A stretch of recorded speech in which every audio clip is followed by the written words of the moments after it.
শেষ পর্যন্ত তোমাকে লড়ে যেতে হবে। এই পৃথিবীতে কেউ কাউকে জায়গা করে দেয় না, জায়গা করে নিতে হয়।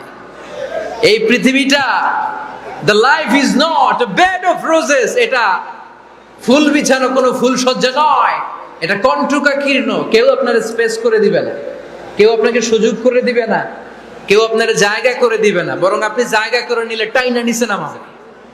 কথা বলেন? এজন্য কখনো অলসতাকে স্থান দেয়া যাবে। রাসূল বাত্তালি দুক্কানু শয়তান, অলস মস্তিষ্ক শয়তানের আড্ডা। অলস যদি কেউ থাকেন এটারে টেনে বেঁধে কাজে নামাবেন, পারা যাবে? আলহামদুলিল্লাহ লক্ষ্মীপুরে এরকম অলস ছেলে পেলে নাই।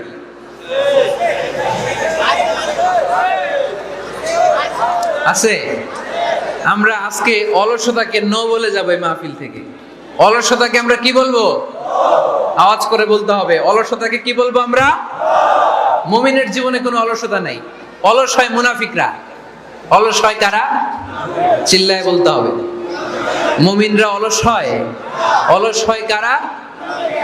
এজন্য কোরআনে আল্লাহ এই কথাও বলে দিলেন, ওয়াইদা কামু ইলাস সালাতি কামু কুসালা ইউরাউনান নাসা ওয়ালা ইয়াযকুরুনাল্লাহা ইল্লা কালিলা।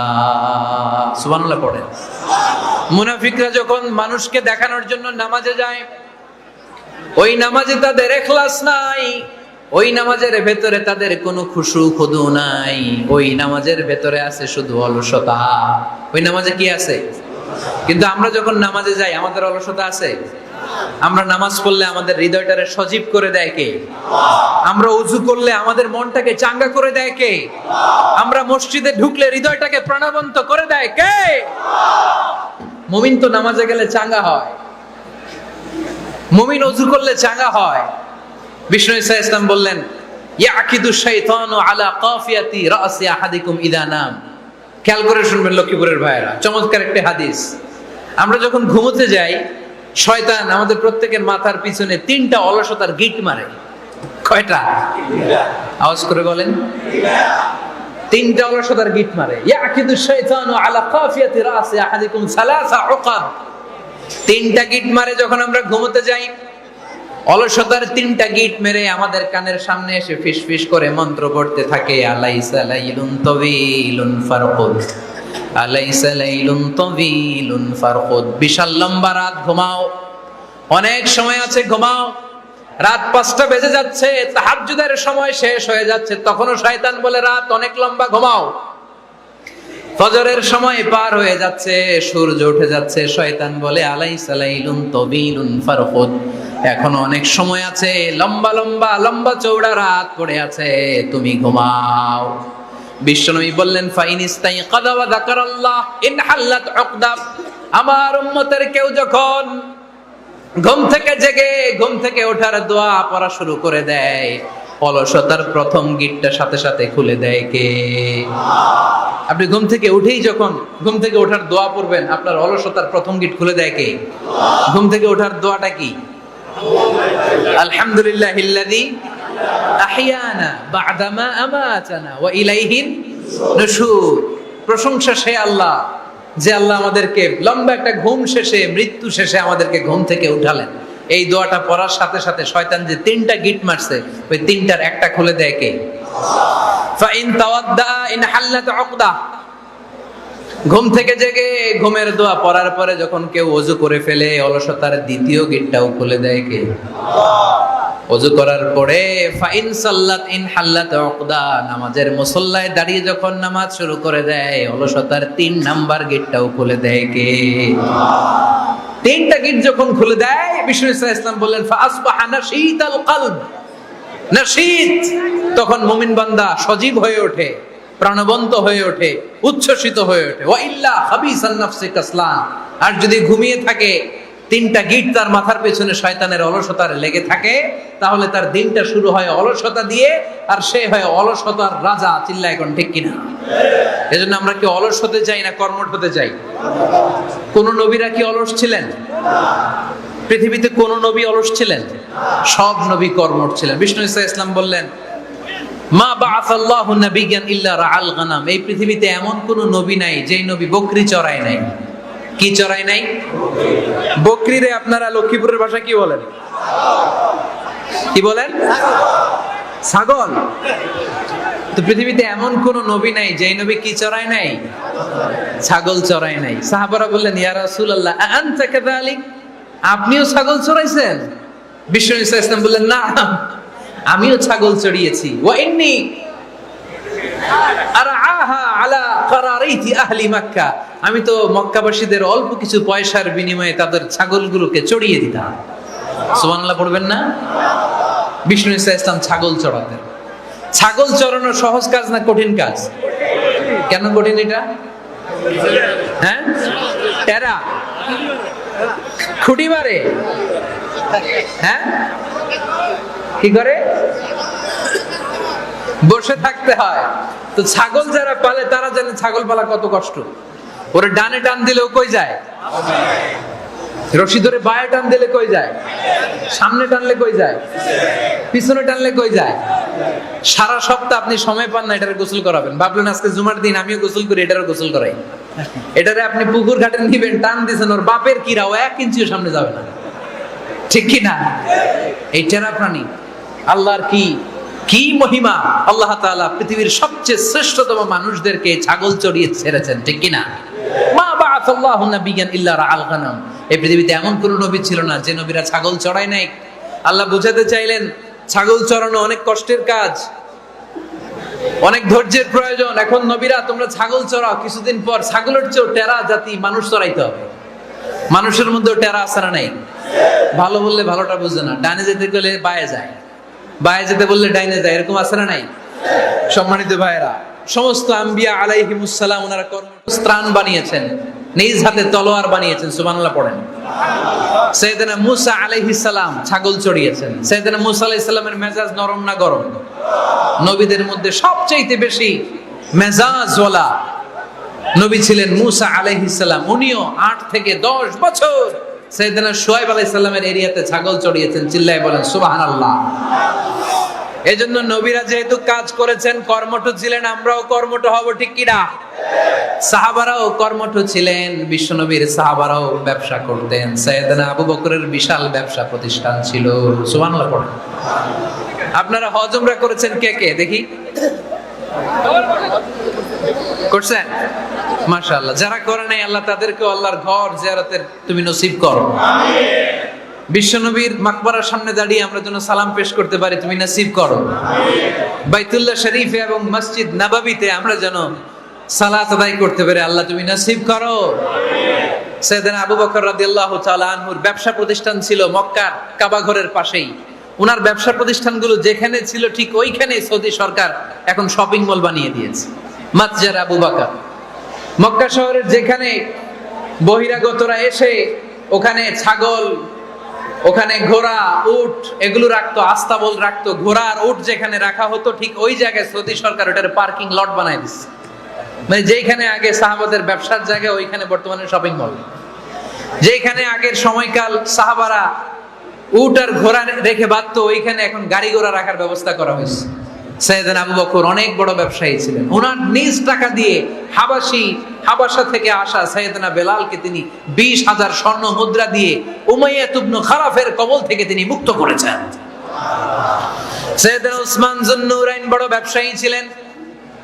নিজের টাকা দিয়ে মদিনার মুসলমানেরা পানি খেতে পারে না, বিইরে রুমা নামে একটা কুয়া ছিল, এই কুয়ার মালিক ছিল ইহুদি। মুসলমানেরা পানি খেতে গেলে এসে বকা দিত, পানি খেতে দিত না।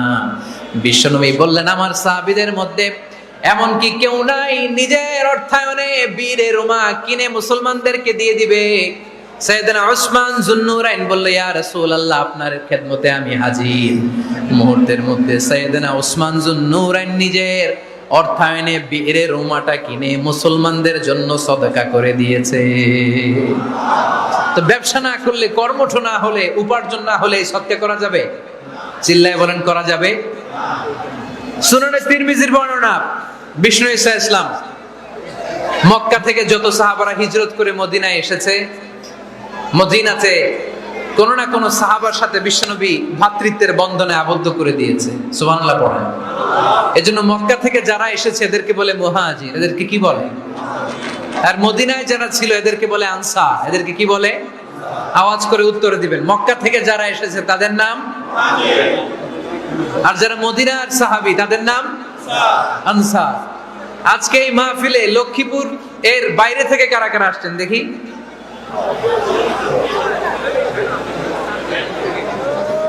মাশাআল্লাহ মাশাআল্লাহ, অনেক আসছে।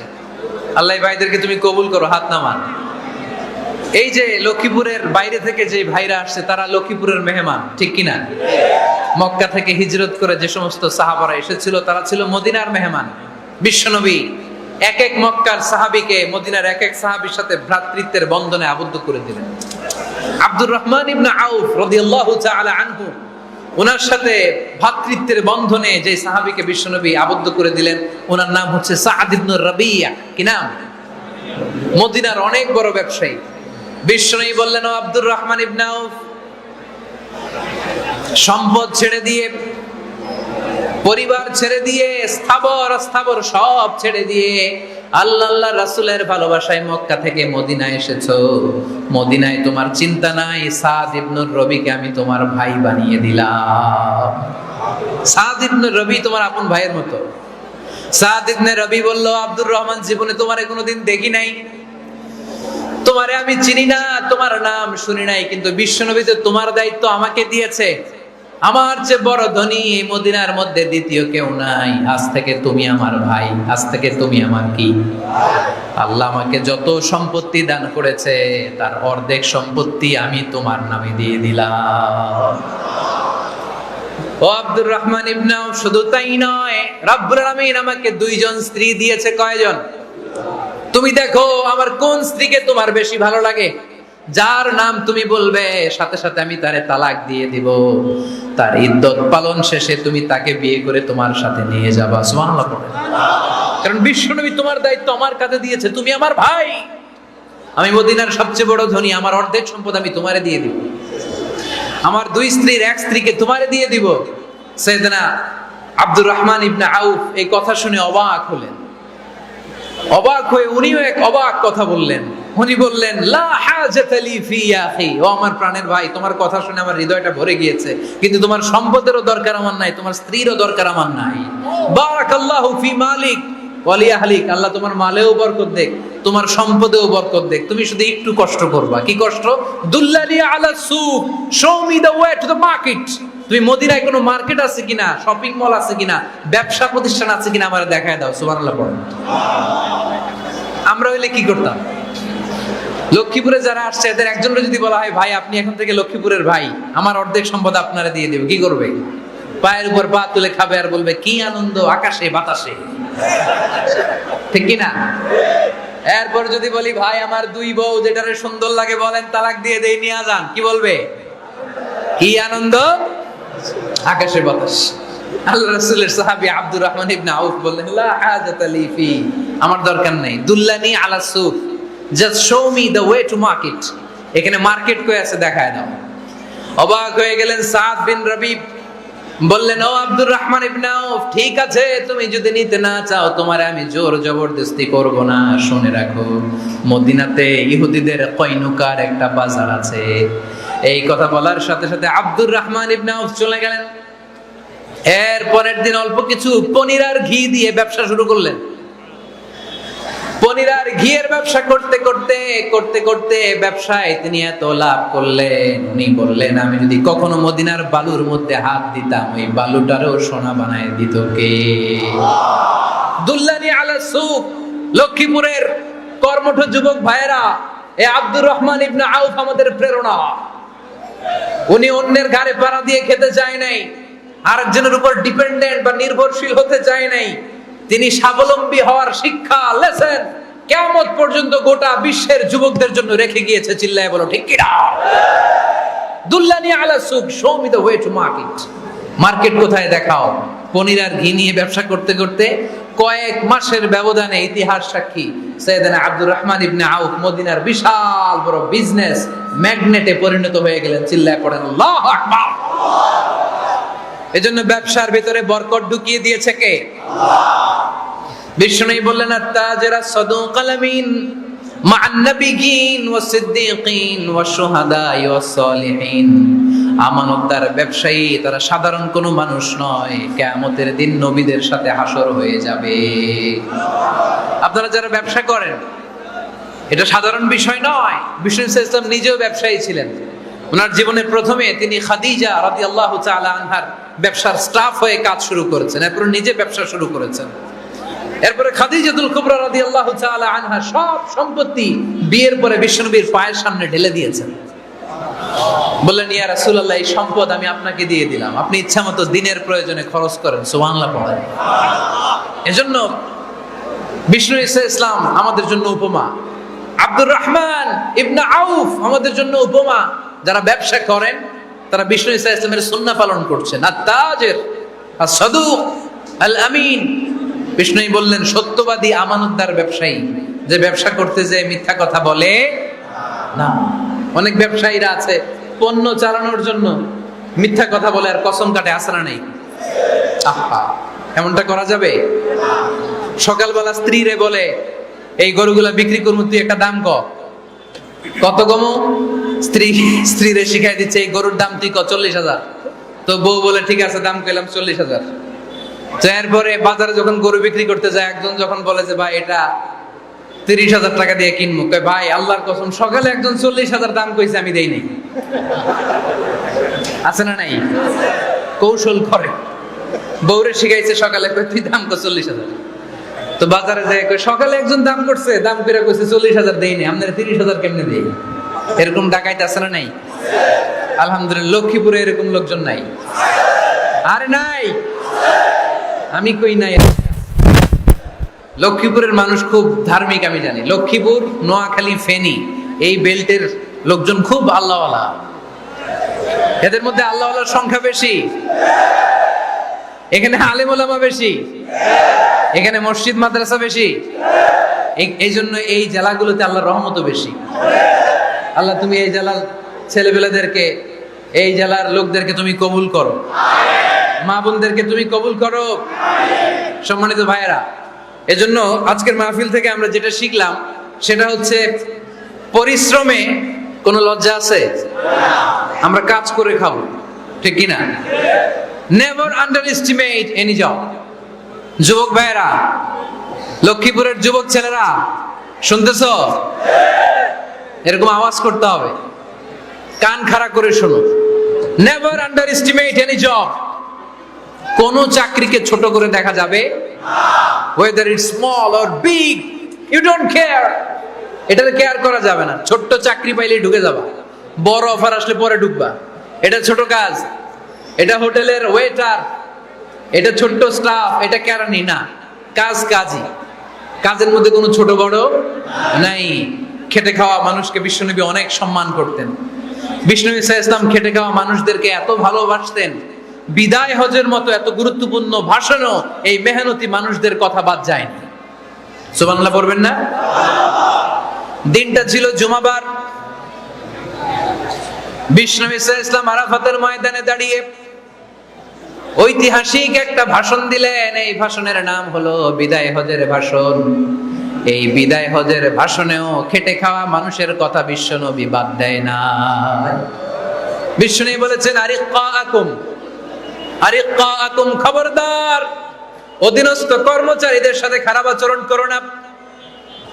আতঈমুহুম মিম্মা তাকুলুন ওয়াকসুহুম মিম্মা তালবিসুন। খবরদার, মনে রেখো, তোমরা যা খাবে তোমাদের অধীনস্থ কর্মচারীদেরও তা খাওয়াবে, তোমরা যা পড়বে তাদেরও তা পড়াবে। বিশ্বনবী শেষ নিঃশ্বাস ত্যাগ করে যাওয়ার আগে যেই কয়েকটা কথা বলেছিলেন, তার মধ্যে মেহনতি মানুষদের জন্য কথা আছে নাড়াই। বিষ্ণু ইসলাম যখন শেষ নিঃশ্বাস ত্যাগ করবেন, তিনি বলেছিলেন, আসসালাত আসসালাত, উম্মতেরা, নামাজ নামাজ, নামাজ ছেড়ে দিও না, নামাজ তরক করো না, নামাজ কাজা করো না। আর বলেছিলেন, ওমা মালাকাত আইমানুকুম, অধীনস্থ কর্মচারীদের সাথে খবরদার খারাপ আচরণ করো না। যারা কর্মচারীদের সাথে খারাপ আচরণ করে, যারা মানুষের কাছ থেকে শ্রম নিয়ে কাজ করিয়ে টাকা দেয় না, কিয়ামতের দিন তাদের বিরুদ্ধে মামলা দায়ের করবে কে? আল্লাহ। কে করবে? আল্লাহ। হাদিসে কুদসি সাক্ষী বিষ্ণু ইসলাম বলেন, আল্লাহ তাআলা ফরমান আনা খাসমুহুম সালাসাতুন আনা খাসমুহুম ইয়াউমাল কিয়ামা। তিন শ্রেণীর ব্যক্তির বিরুদ্ধে আল্লাহ বলেন আমি নিজেই কিয়ামতের দিন মামলা দায়ের করব। I will be against them in the day of judgment. Three categories of people I will be against them in the day of judgment. তিন শ্রেণীর লোক কিয়ামতের দিন তারা ছাড় পাবে না। আল্লাহ বলেন আমি নিজেই তাদের বিরুদ্ধে মামলা দায়ের করব। এর মধ্যে এক শ্রেণীর লোক হচ্ছে রাজুলুন ইস্তাআজারা জিরান ফাস্তাউফা মিনহু ওয়া লাম ইয়াতি আজরা। একজন শ্রমিক ভাড়া করে তার কাছ থেকে কাজ নিয়েছে কিন্তু তার পারিশ্রমিক আদায় করে নাই। এরকম আছে না নাই? দাপট দেখায় ইউনিভার্সিটির ক্যান্টিন গুলোতে। ইউনিভার্সিটির ক্যান্টিনে যে খায় মাগার বিল দেয় না, এরকম ডাকাইত আছে না নাই? চায়ের দোকানে চা খায় পরে দিমু বিল দেয় না, আছে না নাই? দোকানে যে পণ্য কিনে বিল দেয় না, পরে দিমু, আছে না নাই? কিয়ামতের দিন আল্লাহ তোর এই মাস্তানি ছুটাবে, চিল্লা এখন ঠিক কি না? আনা খাসমুহুম, আমি নিজেই তাদের বিরুদ্ধে মামলা দায়ের করব। কথাটা কার? আল্লাহ। এজন্য বিশ্বনবী বললেন খবরদার, মেহনতি মানুষ, খেটে খাওয়া মানুষ, এদের দোয়া কবুল হয়ে যায়। আতুল আজিরা আজরাহু ক্বাবলা আন ইয়াজিফা আরাকুহু। খবরদার, বিশ্বনবী বললেন শ্রমিকের ঘাম শুকিয়ে যাওয়ার আগে তাদের পারিশ্রমিক মিটিয়ে দাও। বিশ্বনবীর বিখ্যাত হাদিস, আতুল আজিরা আজরাহু ক্বাবলা আন ইয়াজিফা আরাকুহু। শ্রমিকের ঘাম মাটিতে লাগার আগে, শুকিয়ে যাওয়ার আগে তাদের পারিশ্রমিক মিটিয়ে দাও। কেননা তারা যদি বদদোয়া করে তোমার জীবনকে জাহান্নাম বানিয়ে দিবে কে? বিষ্ণু ঈসা ইসলাম সব সময় খেটে খাওয়া মানুষদেরকে আগলে রাখতেন। সব সময় শুধু যে ভাষণে মেহনতি মানুষদের সাথে ভালো আচরণ করতে বলতেন, শ্রমিকদের সাথে ভালো আচরণ করতে বলতেন এমনটা নয়, ওনার ব্যক্তিগত জীবন ঘাটলেও দেখা যায় উনি শ্রমিকদের সাথে কেমন আচরণ করেছেন। বিষ্ণু ঈসা ইসলামের একজন খাদেম ছিল, আপনারা তার নাম জানেন? কি নাম? সবাই বলেন আনাস। আওয়াজ করে বলেন বিশ্বনবীর খাদেমের নাম। নামটা কেমন লাগে? ভালো লাগে? ছেলে হইলে রাখবেন তো? রাখবেন? অনেকে আমারে জিজ্ঞেস করে যে আমার একটা ছেলের নাম বলে দেন। এই এলাকার যদি কারো সম্ভাব্য আগন্তুক 2-1 মাস পরেই ছেলে পৃথিবীতে আসবে, এর নাম রাখবেন আনাস। নাম কি রাখবেন? খাদিমু রাসূলিল্লাহ, আল্লাহ রাসূল সাল্লাল্লাহু আলাইহি ওয়াসাল্লামের খাদেম। এই খাদেমের কাছ থেকে একটু শোনেন ওনার মালিক কেমন ছিল। শুনবেন নাকি কষ্ট হচ্ছে? সম্মানিত ভাইরা, খেয়াল রাখবেন, কোন পীর সাহেবের ব্যাপারে যদি আপনি রিপোর্ট চান, পীর সাহেবের বউয়ের কাছ থেকে শুনবেন। কথা কয় না? বোঝে নাই বোধ হয়। একজন পীর সাহেব হুজুর উনি কেমন, রিপোর্ট নেবেন কার কাছ থেকে? কার কাছ থেকে? বউয়ের কাছ থেকে। একজন বড় সাহেব, বড় নেতা, তার ব্যাপারে যদি রিপোর্ট পেতে চান, আমি কয়েকটা জায়গা বলে দিই, এই জায়গাগুলো থেকে রিপোর্ট নেবেন। 1 নাম্বার তার ড্রাইভার, 1 নাম্বার। 2 নাম্বার তার বাড়ির দারোয়ান, 2 নাম্বার। 3 নাম্বার তার খাদেম, 3 নাম্বার। 4 নাম্বার তার ঘরের কাজের মেয়ে, 4 নাম্বার। এদের কাছ থেকে আসল রিপোর্ট পাওয়া যায়, ঠিক কিনা? এবার বিশ্বনবীর ব্যাপারে বিশ্বনবীর খাদেম কি বলে শুনবেন? বুঝে নাই বোধহয়। বিশ্বনবীর ব্যাপারে বিশ্বনবীর খাদেম কি কমেন্টস করছে শুনতে চান? খাদেমের নাম আরো জোরে বলতে হবে। আনাস রাদিয়াল্লাহু তাআলা, আনাস রাদিয়াল্লাহু তাআলা আনহু বলেন, বিশ্বনবী যখন মক্কা থেকে মদিনায় হিজরত করে আসলেন, মদিনার অলিতে গলিতে আনন্দের বন্যা বয়ে গেল। তলা আল বাদরু আলাইনা বলে সবাই বিশ্বনবীকে বরণ করে নিল, সবাই বিশ্বনবীর সাথে দেখা করতে আসলো। সবাই যখন আনসারী নারী পুরুষরা দেখা করতে যায়, আমার আম্মাও বলল, আনাস মক্কা থেকে বিশ্বনবী এসেছে, চলো তোমারে নিয়ে দেখা করতে যাই। আনাসের মা আনাস রাদিয়াল্লাহু তাআলা আনহু যখন খুব ছোট্ট, তিনি যে দেখে মানুষের ভিড়ে আনাসকে নিয়ে সামনে যাওয়া যায় না, আর তিনি দেখলেন মদিনার অলিতে গলিতে মানুষের ভিড়, আনসারী আবাল বৃদ্ধ বনিতা নারী পুরুষ সবাই বিশ্বনবীর সাথে দেখা করছে। আর যারাই দেখা করছে হাতে কোনো না কোনো হাদিয়া নিয়ে বিশ্বনবীর সাথে দেখা করতেছে। সুবহানাল্লাহ কইবেন না? আনসারী যত সাহাবারা বিশ্বনবীর সাথে দেখা করতে এসেছে, কি নিয়ে আসছে? কথা কয় না? তাহাদাও তাহাব্বু, হাদিয়া দাও, একে অপরকে হাদিয়া দাও। তোমাদের মধ্যে ভালোবাসার বন্ধনকে বাড়িয়ে দিবে কে? আনাসের মা বললেন, আমি মানুষ ধাক্কাতে ধাক্কাতে বিশ্বনবীর সামনে পর্যন্ত গেলাম, যে দেখি সবাই বিশ্বনবীর হাদিয়া দেয়।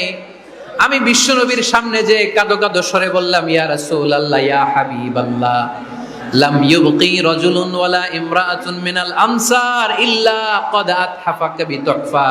ও নবী, আমি দেখতে পেয়েছি আনসারী এমন কোন নারী নাই, এমন কোন পুরুষ নাই যে আপনাকে আপনার হাতে কোনো না কোনো হাদিয়া দেয় নাই। ওয়া ইন্নী লা আকদিরু আলা যালিকা মা উতহিফুকা বি। কিন্তু ইয়া রাসূলুল্লাহ, ইয়া হাবিবাল্লাহ, আমার কাছে তো কোনো টাকা নাই,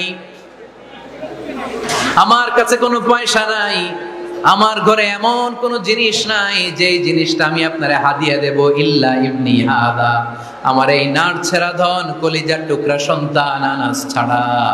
ও আখিরি জামানার পয়গম্বর, আমি আমার কলিজার টুকরা আনাসকে আপনারে হাদিয়া দিয়ে দিলাম।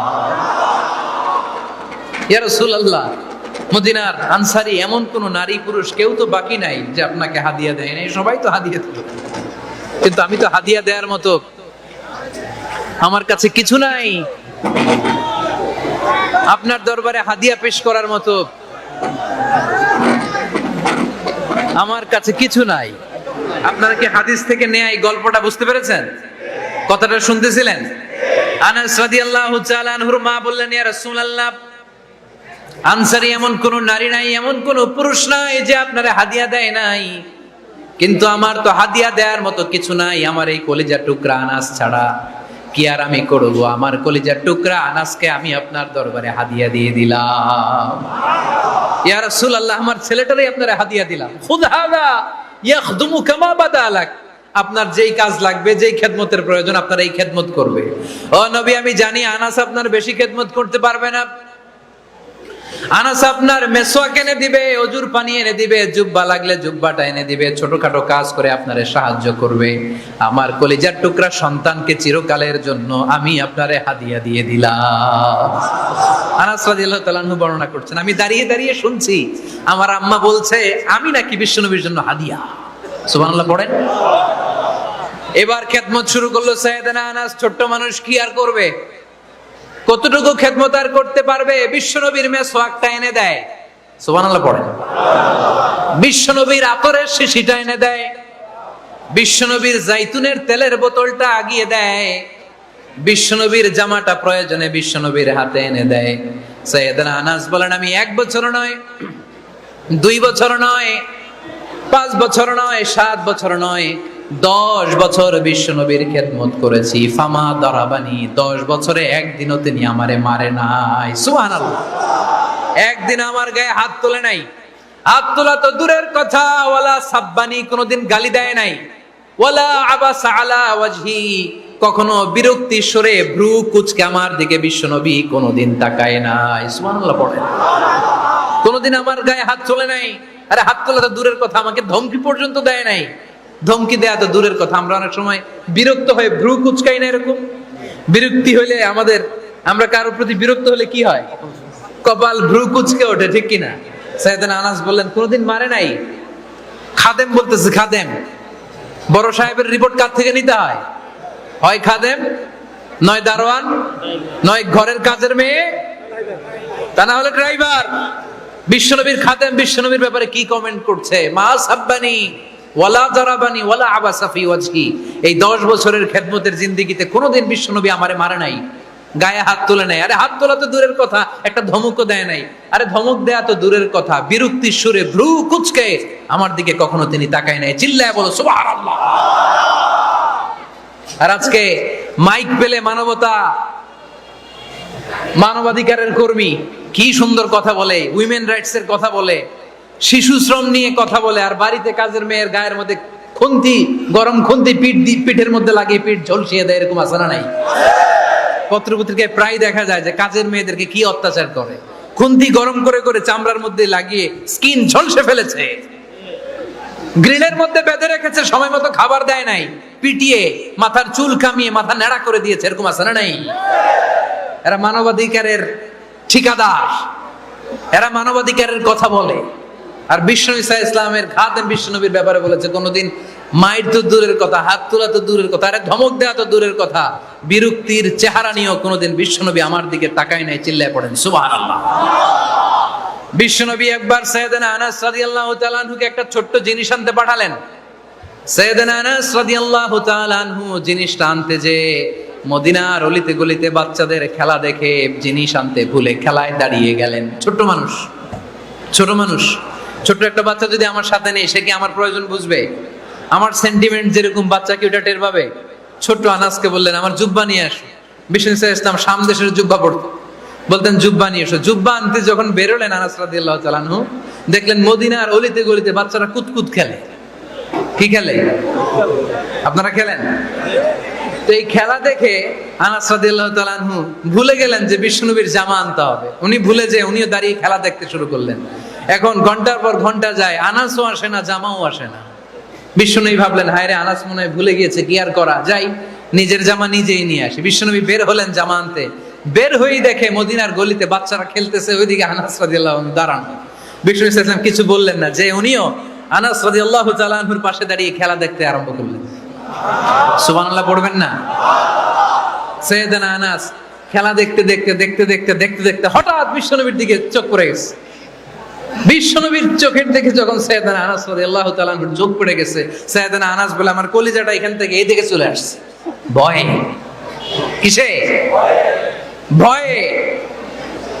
উনি বললেন আমার গলা শুকিয়ে যেতে আরম্ভ করলো, কাঁপতে লাগলাম। হায় হায়, এখন আমার মনে পড়ছে বিশ্বনবীর জামা আনতে পাঠাইছিল, ভুলে গেছে খেলার আবেশে পড়ে। উনি বললেন বিশ্বনবী আমারে ধমক দেন নাই, আমার গায়ে হাত তোলেন নাই, জামা আনতে পাঠাইছি, এখানে খেলা দেখতেছো এটাও বলেন নাই, বিরক্তিও প্রকাশ করেন নাই। বিশ্বনবী শুধু একটা হাসি দিয়েছেন, স্মাইল। কি দিয়েছেন? একটা মুচকি হাসি দিয়েছেন। কি হাসি? সাইয়েদনা আনাস বলে ওই যে ওই দিনের বিশ্বনবীর মুচকি হাসির শাসন মরার আগের দিন পর্যন্ত আমি আনাসকে সোজা রাস্তায় রেখেছি, আর ডানে বায়ে নেই।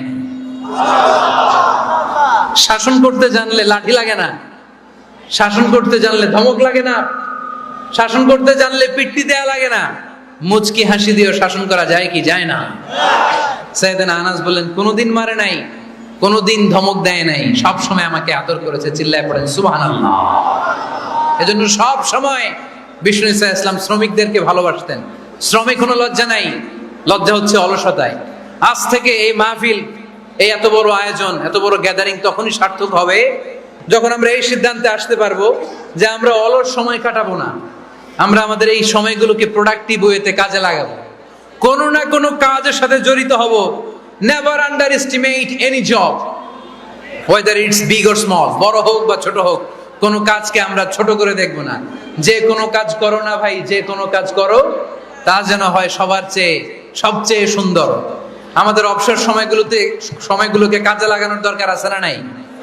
আমরা নিজেদেরকে কর্মঠ করে কর্মজীবী হিসেবে, শ্রমজীবী হিসেবে নিজেদেরকে প্রতিষ্ঠিত করতে চাই। রাজি আছো মুসলমান?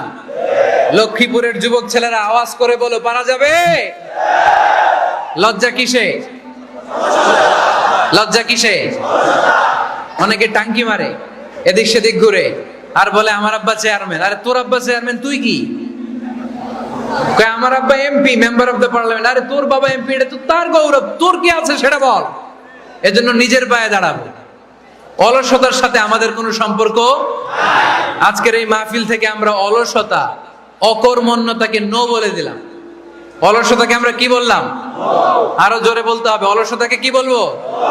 আর সব সময় কর্মঠ থাকবো, এনার্জেটিক থাকবো, নিজের পায়ে দাঁড়াবো, আইডিয়া জেনারেট করব, এন্টারপ্রেনার হওয়ার চেষ্টা করব, নতুন নতুন উদ্যোক্তা হওয়ার মাধ্যমে আমরা আমাদের নিজেদের ভাগ্য পরিবর্তনের চেষ্টা করব। কারণ আল্লাহ বলেছেন ইন্নাল্লাহা লা ইউগাইয়িরু মা বিকাউমিন হাত্তা ইউগাইয়িরু মা বিআনফুসিহিম। আল্লাহ তাআলা ততক্ষণ পর্যন্ত কোন জাতির ভাগ্যের চাকার পরিবর্তন করে না যতক্ষণ পর্যন্ত ওই জাতি নিজে নিজের ভাগ্যের চাকার পরিবর্তন করতে না চায়। চিল্লা এখন ঠিক কি না? লাকাদ খালাকনাল ইনসানা ফি কাবাদ। আমি মানব জাতিকে কষ্ট সহিষ্ণু আর কর্ম সহিষ্ণু করে তৈরি করেছি। স্রষ্টা আমাদেরকে সৃষ্টি করে এক সংগ্রামে ঠেলে দিয়েছে। এখানে সংগ্রাম না করলে বেঁচে থাকা যায়? আমাদের সংগ্রামটা শুরু হয়েছে যখন আমরা মায়ের পেট থেকে বেরিয়েছি, ঠিক কিনা? একটা বাবার স্পার্মের মধ্যে 2 কোটি যদি শুক্রাণু না থাকে সেখান থেকে সন্তান হয় না। তার মানে এই 2 কোটি শুক্রাণুর মধ্য থেকে আপনি একজন সফল মানুষ, যিনি বাকি 2 কোটির মধ্য থেকে সব শুক্রাণুগুলোকে হারিয়ে আপনি সফল হতে পেরেছেন। সেখান থেকে দুনিয়ার বুকে আপনি যখন এসেছেন আপনাকে সংগ্রাম করে আসতে হয়েছে। যারা সিজারের মাধ্যমে পৃথিবীতে আসে তাদের এই সংগ্রামটা থাকে না, কিন্তু যারা নর্মাল প্রসেসে পৃথিবীতে আসে তাদের প্রচন্ড সংগ্রাম করে প্রচন্ড চাপা খেয়ে পৃথিবীতে আসতে হয়, ঠিক কিনা? কারণ আমাদের সাইজ ছিল অনেক বড়, আমাদের মায়ের যে অঙ্গটা দিয়ে আমরা পৃথিবীতে আসব ওই জায়গাটা ছিল খুবই সরু। আমাকে সংগ্রাম করে, আমাকে যুদ্ধ করে, আমার নিজের অস্তিত্বের প্রমাণ দিয়ে চিৎকার মেরে এই পৃথিবীতে আসতে হয়েছে। চিল্লায় বলো ঠিক কিনা? এজন্য এই পৃথিবীর বুকে আমরা যতদিন থাকবো সংগ্রাম করে বাঁচতে হবে, ঠিক কিনা? পরিশ্রমে লজ্জা আছে? লজ্জা কিসে? মনে থাকবে লক্ষ্মীপুরের ছেলেরা যখন সালাতের সময় হয় মসজিদে যাবে, শেষ হয় তখন মসজিদের বাইরে আমরা কাজে নেমে পড়বো। রাজি আছি তো? ফাইদা قضيت الصلاة فانتشروا في الأرض وابتغوا من فضل الله وذكروا الله كثيرا لعلكم تفلحون। যখন তোমাদের সালাত শেষ হয়ে যায় তখন তোমরা কর্মস্থলে ছড়িয়ে পড়ো, আল্লাহর রিজিক তালাশ করো, তাহলে তোমাদেরকে সফল বানাবে কে? সূরাতুল জুমার 10 নম্বর আয়াতে আল্লাহ তাআলা আমাদেরকে কর্মচঞ্চল হতে বলেছেন, কাজ করে খেতে বলেছেন। কাজে লজ্জা নেই, লজ্জা অলসতায়। কাজে লজ্জা আছে? লজ্জা কিসে? অলসতায়, অকর্মণ্যতায়। লেজিনেস খুব খারাপ, কিন্তু অ্যাক্টিভ হওয়া, এনার্জেটিক হওয়া এটা নবীদের সুন্নাত, ঠিক কিনা? তো এই আয়াতের মাধ্যমে আল্লাহ তাআলা গোটা বিশ্বের মানুষদেরকে কাজের প্রতি উৎসাহিত করেছেন। আল্লাহ বলেছেন ফাইদা কুদিয়াতিস সালাতু ফান্তাশিরু ফিল আরদ আবতাগু মিন ফাদলিল্লাহ। যখন সালাত শেষ হয়ে যায় তখন তোমরা জমিনে ছড়িয়ে পড়ো, প্রত্যেকের ওয়ার্ক প্লেসে চলে যাও, কাজ করো। আবতাগু মিন ফাদলিল্লাহ, আর আল্লাহর দেয়া ফদল তালাশ করো, রিজিক তালাশ করো। মসজিদের ভিতরে রিজিক আছে? কথা কয় না। মসজিদে গেলে কি টাকা পাওয়া যায়? খাওয়া পাওয়া যায় না। খাবার উৎপন্ন করতে হয় মসজিদের বাইরে, এ জমিনে। মসজিদে গেলে রহমত পাওয়া যায়। মসজিদে গেলে কি পাওয়া যায়?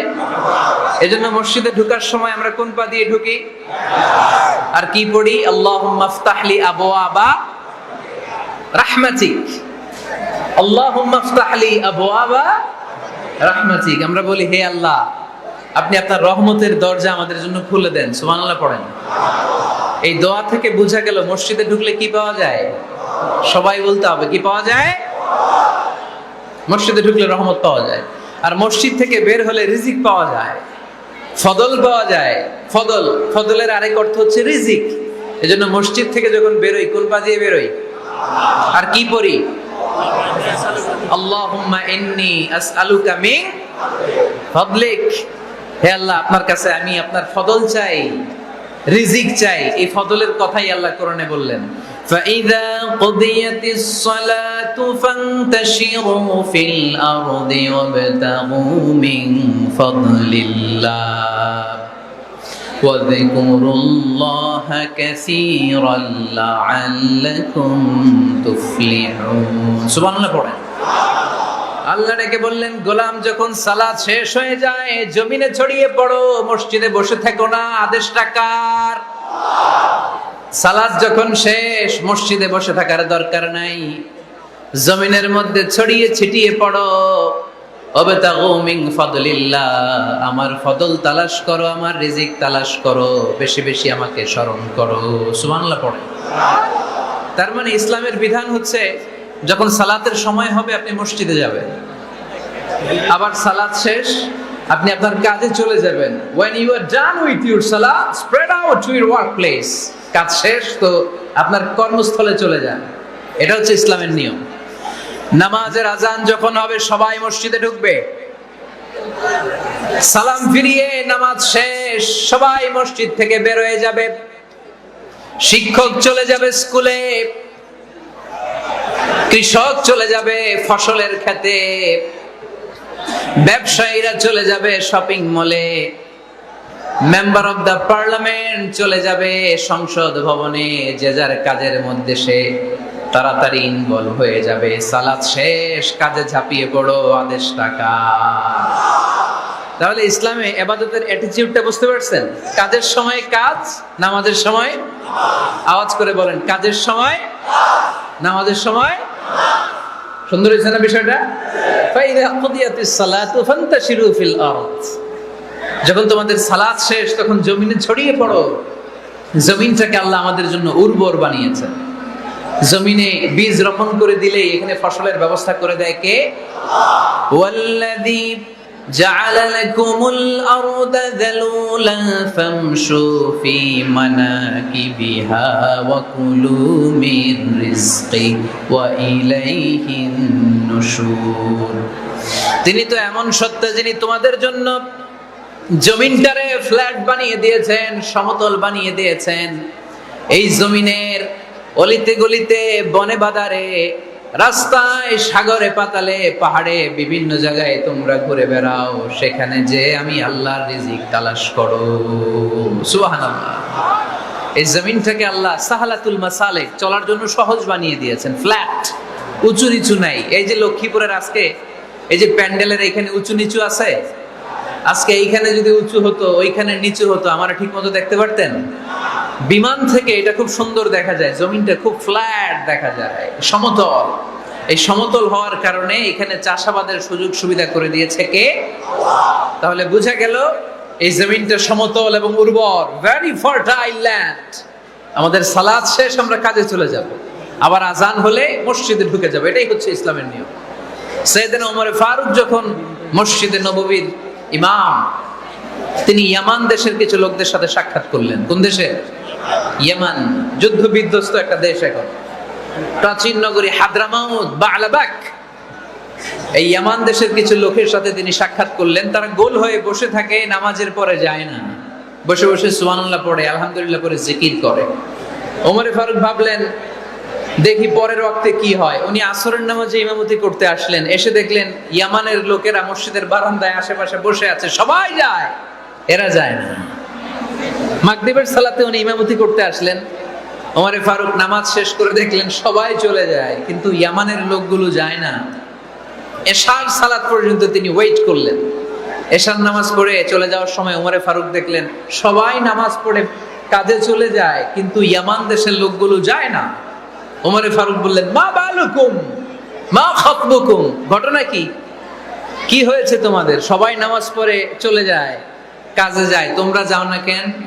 এখানে কি করো? ইয়ামানিরা বলতে শুরু করলো, নাহনু আল মুতাওয়াক্কিলুনা আলাল্লাহ, আমরা এখানে আল্লাহর উপর তাওয়াক্কুল করে বসে আছি। ওমর ফারুক অবাক হলেন, আনতুম আল মুতাওয়াক্কিলুনা ফিল্লাহ, তোমরা আল্লাহর উপর তাওয়াক্কুল করে বসে আছো? তো এই যে সারাটা দিন ঘাপটি মেরে এখানে বসে থাকলে তোমাদের খাবার আসে কোত্থেকে? উপার্জন হয় কি করে? ইনকাম আসে কোত্থেকে? রুজি রুটি হয় কোত্থেকে? ইয়ামানি লোকগুলো বললো, আমরা এখানে বসে বসে জিকির করি, তেলাওয়াত করি, বুজুর্গের মতো বসে থাকি। আমাদের বুজুর্গিয়া জিকির দেখে আশেপাশের লোকেরা এসে আমাদেরকে খাবার দিয়ে যায়। ওমর ফারুক বললেন, সর্বনাশ, তাইলে তো তোমরা আল মুতাওয়াক্কিলুনা ফিল্লাহ না, তোমরা হচ্ছে আল মুতাওয়াক্কিলুনা আলা বা'দিকুম বা'দা, একে অপরের উপর নির্ভরশীল। যারা প্লেটে করে খাবার নিয়ে আসে তোমরা তাদের উপর তাওয়াক্কুল করছো, কারণ তারা যদি প্লেট ভরে খাবার নিয়ে আসে তোমাদের পেটে কোনো দানা পানি পড়বে না।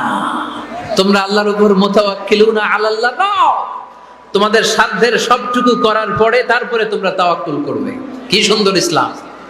এক সাহাবী বললেন, ইয়া রাসূলুল্লাহ, আমি উটে চড়ে এসেছি, তো আপনি তো আমাদেরকে তাওয়াক্কুলের ওয়াজ করেছেন, আমি উটের রশিটা গাছের মধ্যে না বেঁধে যদি শুয়ে থাকে আল্লাহর উপর তাওয়াক্কুল করে, ওটটা থাকবে না? বিশ্বনবী বললেন, না, তোমার ওট থাকবে না, আগে রশি দিয়ে ওটটা বাঁধো, ইআকিলহা সুম্মা তাওয়াক্কাল আলাল্লাহ, আগে টাইট করে রশি দিয়ে গাছের সাথে ওটের রশিটা বাঁধো, এরপর আল্লাহর উপর তাওয়াক্কুল করো। এটার নাম তাওয়াক্কুল। চিল্লায় বলেন ঠিক কিনা?